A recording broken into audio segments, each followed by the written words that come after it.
So welcome in, whoever and wherever you are. So a couple of weeks ago, I can see your names coming through, and underneath there's this request to join the video. It's a new facility, I think, on either Facebook or wherever, the operating system. I haven't the capacity to deal with the technical and the presentation, or the place where I'm coming from. I need to stay centered, so you'll bear with me and accept my apologies if there's some way of linking everyone in, but I know you're there and you can make yourselves known, and it's beautiful like that. Maybe one day I'll experiment or get someone to help me. So tonight, Sovereign Earth 53. It's already 53. Sacrifice. So last time was play, and this time sacrifice, reverence and mirth. I was just going to mention, I want to thank those who've donated to help me deliver this work and to keep going. And you know who you are. A big thank you. And if anybody feels inclined, I invite you to PayPal, jjmiddleway@hotmail.com is the email address, and via PayPal. And I started this Sovereign Earth on sacrifice with my drum. And of course, a drum the various elements of the drum are sacrificed to produce it. The skin is a sacrifice of an animal, not in this case because this is not an animal skin, but often an animal is given of itself. The wood, the various oils, the person who's made it, all these are offerings of life, that life may be, as we shall see. So, let me just see. So I'm just going to recap the vision of Sovereign Earth. So Sovereign Earth is a vision of humanity coming to regard nature as being sacred again. Now, a lot of us do here. A lot of us, that's second nature for many of us, or at least it's something we aspire to. It's a better way of putting it. But for much of humanity, it's a forgotten art, a forgotten gift, a forgotten divine mystery. And yet, if we're to survive as a species, we need to come back into union with nature and with the whole. So all of these offerings, 53 of them so far, a good few to come hopefully, they're like beads on a rosary or on a mala, the Eastern form of a holy meditation necklace. They're each beads. Each episode is a bead offered towards that vision. So my hope and my call and my ask is that one day all of these will be second nature in our education system. I mean, when did you learn about sacrifice at school? Or any of the other, not all of them, but many of the other episodes didn't figure in my education until much later. Maybe that's the way it works, but I think the seeds of this need to be planted and understood. Sacrifice is very misunderstood in our time. So we're on a journey always with this. It's a journey, and I sow some seeds pointing and hinting at what sacrifice is, and then we go deeper and hopefully get some sense and share the wisdom that's inherent in true sacrifice. So let's start with, this is from a book I read years ago. Mitch Albom wrote Tuesdays with Morrie. This guy spent every Tuesday with someone who was dying. He wrote, sacrifice is a part of life. It's supposed to be. It's supposed to be. It's not something to regret. Little sacrifices, big sacrifices. A parent a parent sacrifices themselves so that their child may flourish. And the child grows and in turn may sacrifice some of their energy and effort in looking after an aged parent as they pass through. That's just one example of sacrifice, but I'm going to read you something by someone called Reggie Ray. And some of these you might think, what's he on about, or what's the relevance to sacrifice? But as we go on this journey now, exploring sacrifice, and I think by the end, hopefully, you'll have a real sense of it. So he said, "May I develop complete acceptance and openness to all situations and emotions, to all people. May I experience everything nakedly, completely without mental reservations or blockages. May I never withdraw from life or centralize onto myself. May my heart be laid bare and open to the fire of all that is." So periodically I'll throw in the odd quote from my Book of Shinings, like I just have. And obviously song is part of it too. I'm going to give you 3 examples. I love the power of 3 as a Druid principle. There's something magic. So 3 examples of sacrifice. Great variation, but here we go. First one, a close relative, someone I know really well. She told me her story about earlier in her life and how she didn't have enough money to buy food for her children. I'm moved as I speak, just to taking myself into that place. What is it like not to have enough money to buy food for your children? So she didn't have enough money to buy food for her children, but there's something really, so that's the sort of tragic part, but here's the funny part that comes out of that. She didn't have enough money for food, so what money she had, she bought food with. She needed some elastic for her trousers, and she didn't have enough money for the elastic for her trousers. So she went to buy some food, and her trousers fell down in the shop. It's a true story, because she sacrificed the elastic for food. So there's one story, and how many parents know of sacrifices? And others. You don't have to be a parent. Life demands sacrifice, as we shall see. Second one. This is a story, Katharine Hepburn, the actress, who most of you I hope would know. Katharine Hepburn, she describes a story when she was young, 6 or 7. She and her father went to the circus. And they were really excited. It was a big event in her day. The circus came to town, and it was the event of her childhood. And she went with her dad, her father, to the circus and was in the queue to buy the tickets. And then in front of them was this large family, mum and dad, and 8 children, she said. She said 8 children, but a large family. And she could tell they weren't well off, but they'd really made an effort, they dressed in their best.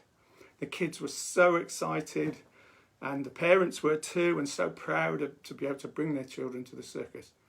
And they got to the front of the queue and asked for some tickets. How many? 8 children.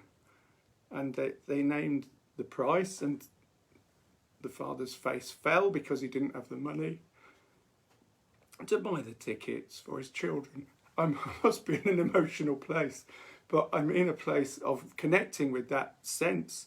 He didn't have the money for the tickets, and he thought, oh my gosh. And the children all, they all went quiet. And then Katharine Hepburn's dad, who was behind, he dropped a $20 bill on the floor, and he bent down and he picked it up and he said, "Sir, I think you've just dropped this." And he gave him the $20 bill. And the guy knew what had happened, and he shook his hand and said, "You don't know what this means to me." And he bought the tickets, and then they went in. And then when Katharine Hepburn and her dad were walking home from the circus, she had this sense and realization of how beautiful that act had been, that selfless sacrifice. particularly as it meant they couldn't go to the circus because that was their money. Her dad had given the money for them to that family. And that made a big impression on her and shaped her life as an actress. Interesting. Third example, they're all different. Just last week I was talking to someone via Zoom, as we do these days. He's up in Liverpool, I'm here. He's telling me he's a similar age to me, and we're comparing life stories, and he talks about a relative, an uncle I think of his, who was in Korea in the 50s. There was a war. Most of you are too old probably to know this even, but there was a war, as happens periodically everywhere, in Korea. That's how South and North Korea came about. And his relative was there on one side of the river, and on the other side were the North Koreans. And it's a big river, and he whoever he was hot, sweaty, he had lice, he wanted to dive in the river and clean off. But this native from the land he was on said, wait a minute and watch. And he looked over at the bank of the far bank of the river, and there was an old man with a beard and long hair, and he had a young child in his arms. And he sang or nurtured his child and handed it back to the mother. The mother walked off with the baby.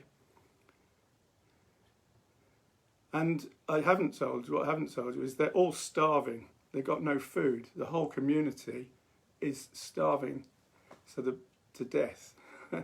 And he sits on this grassy knoll, and then he rolls over into the river and offers himself to the river, to death, as a sacrifice in the hope that his community can benefit by not having to feed him. So these are all different aspects of sacrifice. Just a picture and a view. So we'll delve deeper, but I'm going to sing a song that kind of touches on that. I'm a wave, my darling. I arise, I'm done. All love to the earth beneath me. All love to whoever may come. I'm a wave, my darling. I arise, I'm done. All love to the earth beneath me. All love to whoever may come once more. I'm a wave, my darling. I arise, I'm done. All love to the earth beneath me. All love to whoever may come.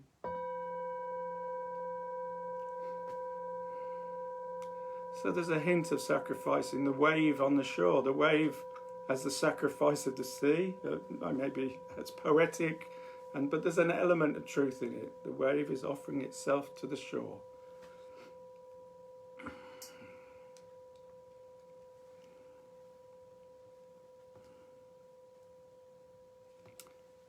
It takes so much to be a human being that there are very few who have the love and the courage to pay the price. One has to abandon altogether the search for security and reach out to the risk of living with both arms. One has to embrace life like a lover. Now that's an old favourite of mine from Morris West. Some of you will have heard me say it before because it's very much part of how I express life and wish to live a life.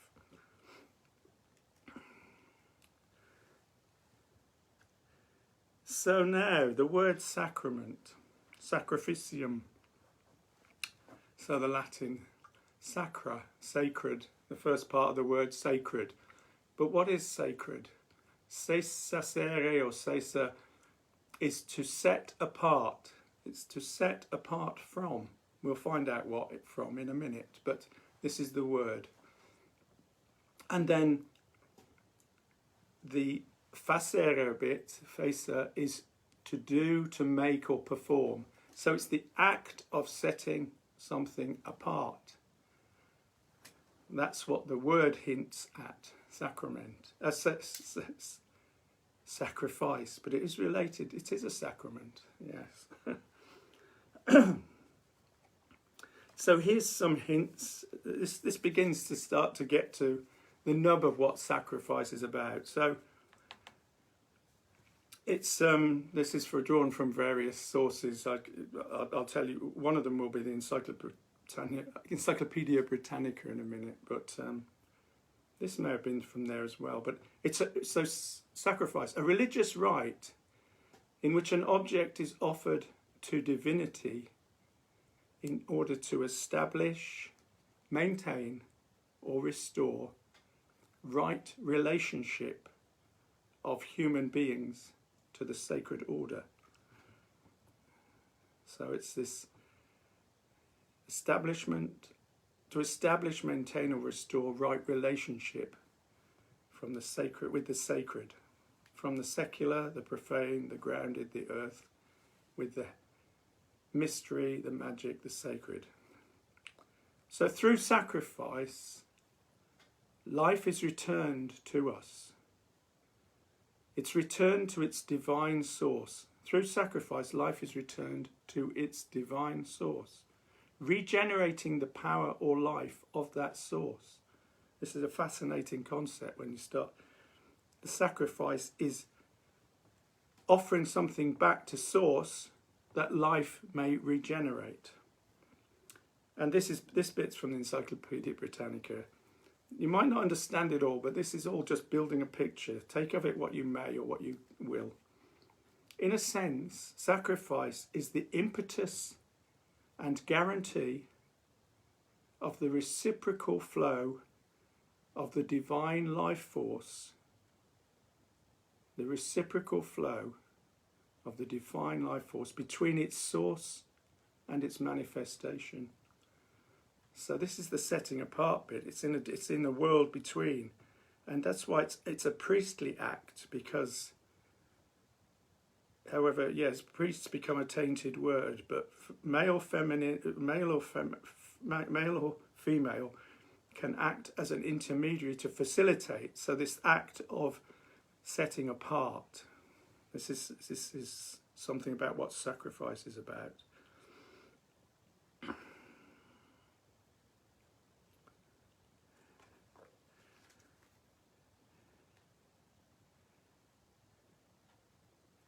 Now the origins, sorry I lost my place, I've drawn a couple of cards to help guide me through my flow on this. So the origins of sacrifice, right. What's fascinating, and there has to be something in it one suspects, if all indigenous cultures, all across the globe, sacrifice figures in their stories, in our story when you go back, sacrifice is a key part. So let's take a couple of glimpses at this. Let's go back to prehistoric times and hunters before gatherers, just hunters, chasing, say, a deer and chasing down a deer, a sacred act, and then offering something of that back to its source. This is what still happens with those hunters who are in touch with the source and with the sacred act, the life that life may be, yes, taking life that life may continue. So then we go on to when mankind settled, humankind settles on the land and starts growing crops. We've got this fantastic story, as many of you may know, of John Barleycorn, the story of John Barleycorn, where three men came from the west, their fortune for to tell. And they cut John Barleycorn off at the knee. Well, John Barleycorn is the corn, and he's cut off at the knee, and it's this whole song and harking back to a sacred act, again sacrifice, in order that new life may come afresh. We all come from the goddess, and to her we shall return like a drop of rain, flowing to the ocean. Hoof and horn, hoof and horn, all that dies shall be reborn. Corn and grain, all that falls shall rise again. Corn and grain, all that falls shall rise again. But this sacrificial act, the recognition of the cycle of life and the need to give of life in order to sustain and maintain life. Okay. Now so in our own, let's look at our tradition these days, the monotheistic cultures, the patriarchal religions of, Islam, there's a sacrifice. The animals are sacrificed in a specific way. I think halal means something like according to the law. Halal is the way that the meat is prepared. It has to be in a particular way. And however that might now be interpreted, it's come from a place of a sacred act, a sacrifice. In Hinduism, there's a word, a Sanskrit word, which I need to check, yagya.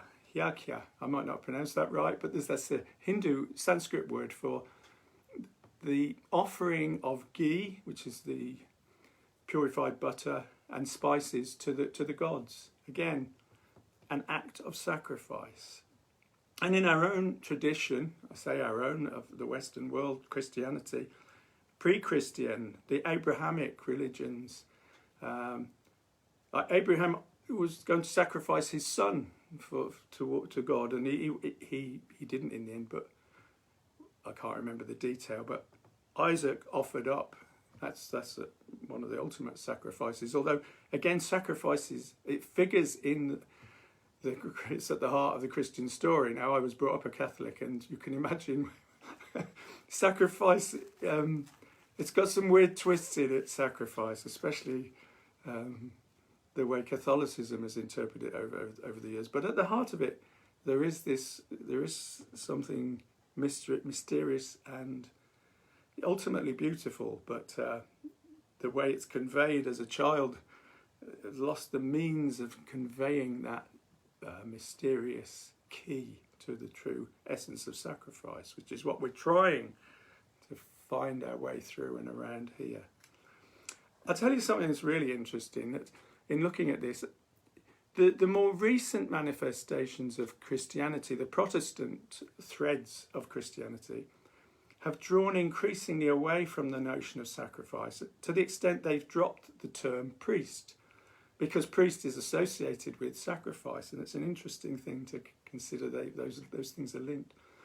I think Anglicanism and Lutheranism still maintain, they use the word priest, I believe, but others don't. And I have a sense, and this is pure fancy, that as over the years we've drawn away from sacrifice, it's become less and less in our consciousness. I have a sense we may have thrown the baby out with the bathwater. We may have lost something along with, yes, there are negative ways of manifesting a sacrifice, but we may have lost the essential nature of its crucial relevance to life, as we'll see as we go on.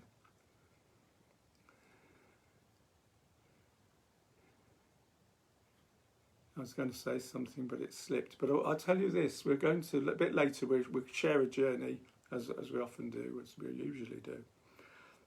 We'll share a visualization which will hopefully bring more into consciousness what sacrifice, the healthy benefits of sacrifice. I know what I was going to say. Of course, Druids were accused of sacrifice, of human sacrifice, weren't they? That was one of the things the Romans threw at them as evil. And we don't know in what terms that was true, or whether it was even true. Many ancient cultures, Aztecs, Mayans, or whatever, the sacrifice was inherent in their path. Now, whether that can ever be healthy, I can't quite see. But Possibly it could be in certain circumstances, but the point is that if someone came from Mars, say, today, and they went to North America, how many people are on death row and being sacrificed? Is that a sacrifice? It's humans being killed. It's a form of sacrifice, whether it's healthy or not. Well, we have to form our own opinions. But there's a healthy sacrifice and an unhealthy sacrifice. But we may have thrown the baby out with the bathwater in rejecting sacrifice entirely. Even a lettuce gives of itself. That life may be. A lettuce has sacrificed itself. An onion, a beetroot, they're alive, and their life is offered up, and we take of that life to sustain our own. Which is why I think it's so important to honour that by saying grace before meals. That honouring the sacrifice.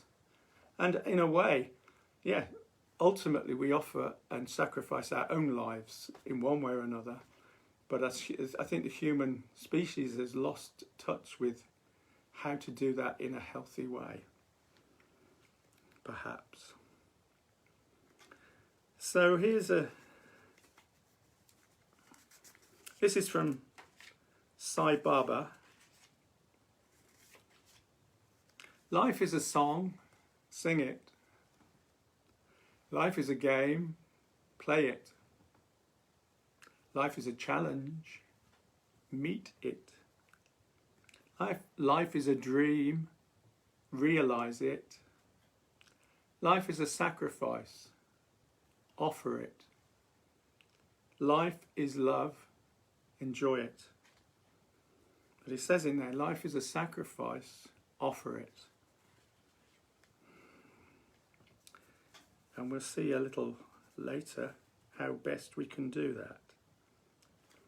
So here's a song. I invite you to join me in this one, if you haven't already been.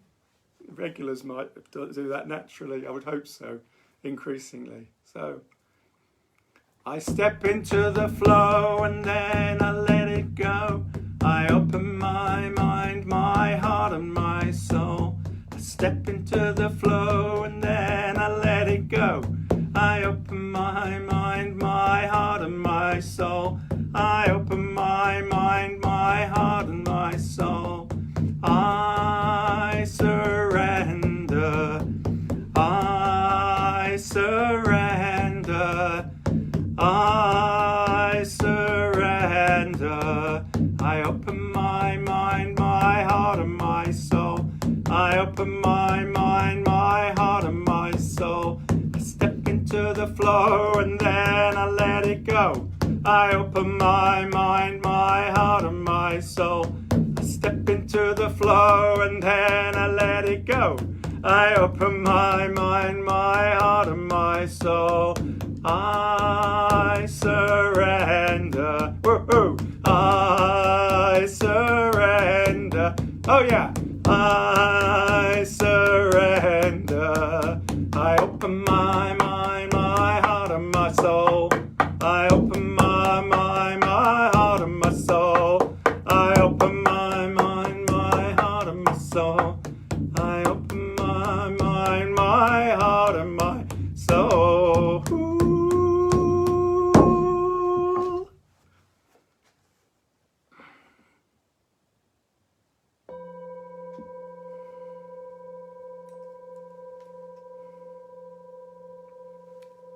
So there's aspects, just hinting at sacrifice in there, a surrender.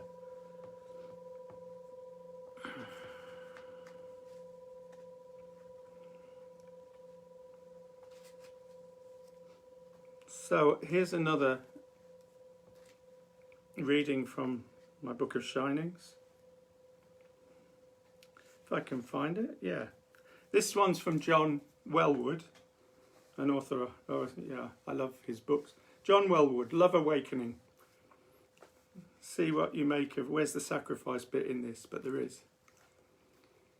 It's only through letting our heart break that we discover something unexpected. The heart cannot actually break. It can only break open. To live with a broken, open heart is to experience life in full strength. When the heart breaks open, it marks the beginning of a real love affair with this world. It's a broken-hearted love affair rather than the conventional kind based on hope and expectation. Only in this fearless love that can respond to life's pain as well as to its beauty can we be of real help to ourselves or anyone else in this difficult life. An aspect of sacrifice. So there's a couple of just brief leading us into a visualization. So this one, I'll invite you to close your eyes now. Just close your eyes, please. And just focus on your breath and take yourself a little deeper into your body. Each breath is a sacrifice to life, that life may be. This one's from Sidney Howard. One half of knowing what you want is knowing what you must give up before you get it. And this one from Charles Dubois. The important thing is this: to be able to at any moment sacrifice what we are for what we may become. The important thing is this: to be able to at any moment sacrifice what we are for what we may become. So with your eyes still closed, I invite us in our mind's eye to take ourselves into a forest, into a trail, onto a trail through the forest, and we're barefoot. We've sacrificed our shoes. We've given up our shoes so that we can feel the earth beneath our feet, the soft grass and the bare earth. As we walk through the forest, we just savour with our senses the sounds of any birds, the breath of any breeze,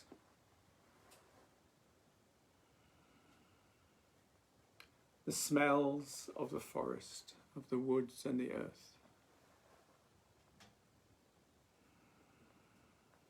And we walk on, you walk on,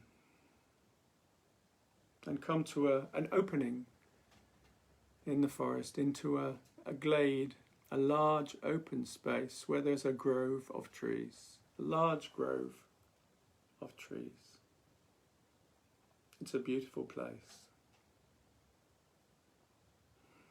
And towards the middle, maybe set back a little from the middle, there's a huge ancient oak, very old oak tree. So old that lightning has taken some of its branches. It's sacrificed a branch or two to the lightning force. And the old branches are lying on the ground, shattered, and the tree is old, but it's alive and beautiful and wise. And you walk over to the tree, and there's a natural seat in the bole of the tree, against the trunk, with the roots as kind of armrests. And you take your place sitting against the tree, like an old throne in a way, an oak throne, just for you. And you can see around the oak tree there are some saplings that have grown, and there are acorns on the ground as well, which may or may not come to fruition. The tree is given of itself. And you close your eyes in that world, in that, wherever you are now, you shut your eyes and you enjoy the feeling of being nestled in the tree. And you just consider this question. What is it you need to give up in order to be what you truly want and need to be? What is it you need to give up in the now in order to be what you fully want to be as you go forward? So I'll sound this bell and we'll have a minute's silence.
What is it you need to give up in order to be what you want to be?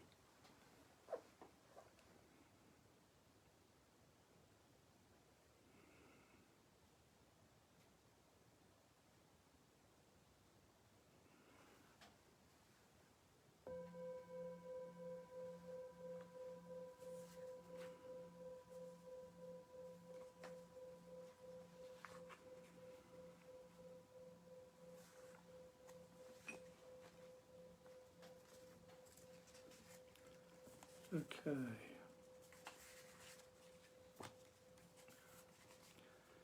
So you just give thanks now. You open your eyes in that world and you see the young acorns, the young oaks just starting to grow around the tree and the acorns scattered. They're the sacrifice of the tree against which you're sitting. And you stand up and you give thanks to the tree, to the acorns, to the small young oaks, and you give thanks to the grove of trees which hold you and surround you now. And you make your way to the edge of the grove, and with one last look behind you and one last bow of gratitude, you make your way along the path by which you came to the grove, heading back now, heading back, appreciating the beauty of the earth and the grass and the sounds and the smells and the feel of the breeze. You bring yourself back to this space, to this place wherever you're seated, wiggling your fingers and your toes and just moving gently. You bring yourself back now to this space and back, all of us together.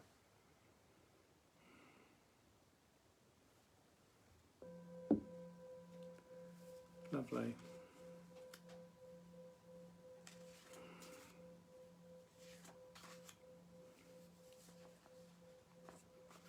I'm just looking for a quote that I know I have somewhere. I thought I did. Oh, well, maybe not.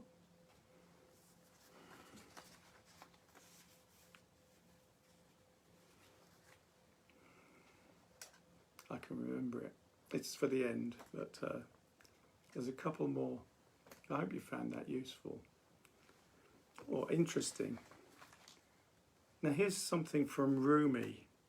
the poet Rumi has something which I think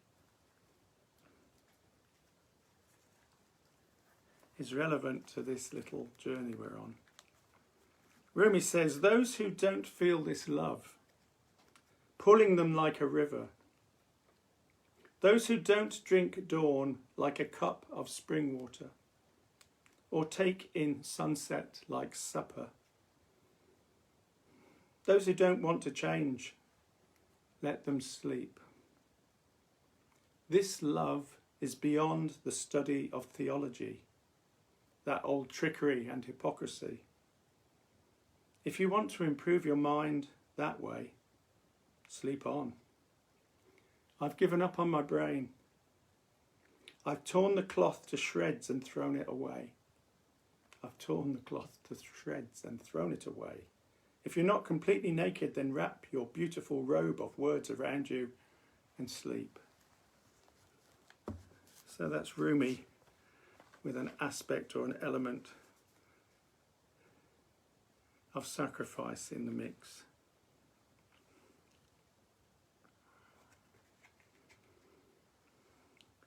So here's another song which epitomizes, to lead a fulfilling and sort of, in my opinion, a healthy life. Our journeys through life encourage us and call for us and demand that we sacrifice our egos. But that's a painful journey. So when we're young, we're full of ego as a child, we're necessarily so that we can thrive. But there's something as we grow older about giving up that unhealthy attachment to ego and fulfilling a greater self, or a something other. And I mention, and I'll dedicate and offer this particularly to Nick, because I know how much, if you're watching, Nick, because I know how much this means to you. But this is a song, and it starts off, "Oh Lord, make me a hollow reed." So the word Lord, okay, this was gifted to me through the Baha'i faith, but Lord, it could be goddess, it could be mystery, nameless one. It's the divine being beyond the mystery. So, and then it goes, "Oh Lord, make me a hollow reed. Oh Lord, make me a hollow reed, from which the pith is a central soft bit, the pith of self hath been blown, so that I may become a clear channel through which your love may flow." It's a lovely image, and there's a lot of truth in it. And it involves sacrifice, but I'd suggest in a healthy sacrifice, but it doesn't mean it's easy or pain-free. Oh Lord, make me a hollow reed. Oh Lord, make me a hollow reed. Oh Lord, make me a hollow reed. You? Oh Lord, make me a hollow reed. Oh Lord, make me a hollow reed. Oh Lord, make me a hollow reed, from which the pith of self hath been blown, from which the pith of self hath been blown, so that I may become a clear channel. Your turn. So that I may become a clear channel through which your love may flow to others. You? Your love may flow to others. Oh Lord, make me a hollow reed. Please join me. Oh Lord, make me a hollow reed. Oh Lord, make me a hollow reed. Oh Lord, make me a hollow reed. Oh Lord, make me a hollow reed. Oh Lord, make me a hollow reed, from which the pith of self hath been blown, from which the pith of self hath been blown, so that I may become a clear channel, so that I may become a clear channel through which your love, your love, your love may flow to others. Your love, your love, your love may flow to others. Your love, your love, your love may flow to others.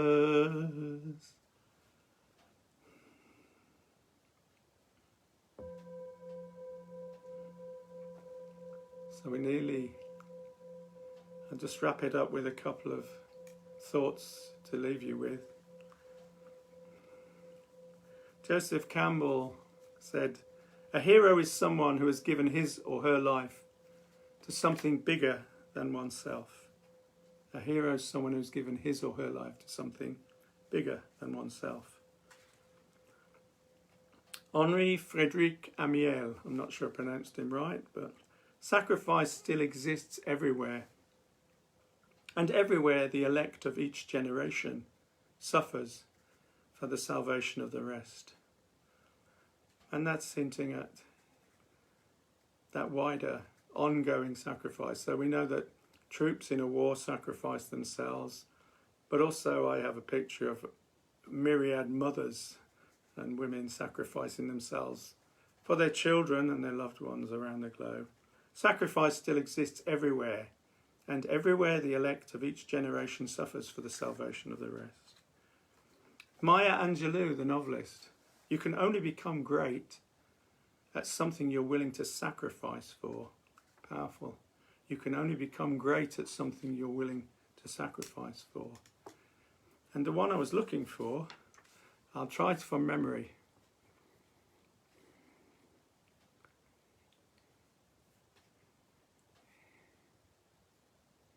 It's to do with,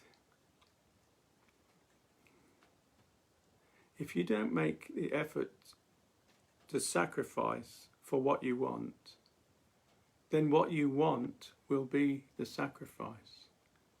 You get that? If I don't sacrifice for what I want, then what I want will be sacrificed. And that's a good one to finish on. And with all of these, I learn as I go, and I hope you've gleaned some insight into the nature of sacrifice. And we honour our ancestors here at the end, who are the great sacrifice, and going back to the generations, everyone have given their lives so that we may be alive in this moment. So, Earth Service on Friday, and every Friday at 8. Sovereign Earth again in 2 weeks. I don't know yet what the subject will be, but I trust and pray and hope it will be something that you enjoy. Anyway, lots of love and gratitude. Let's blow out the candle together. Sacrifice the candle for the good, for the greater good. So let's do that on a count of 3 together. 1, 2, 3. And I'll bid you all good night, lots of love, and I'll look forward to reading your comments after I've had a drink of water. Good night.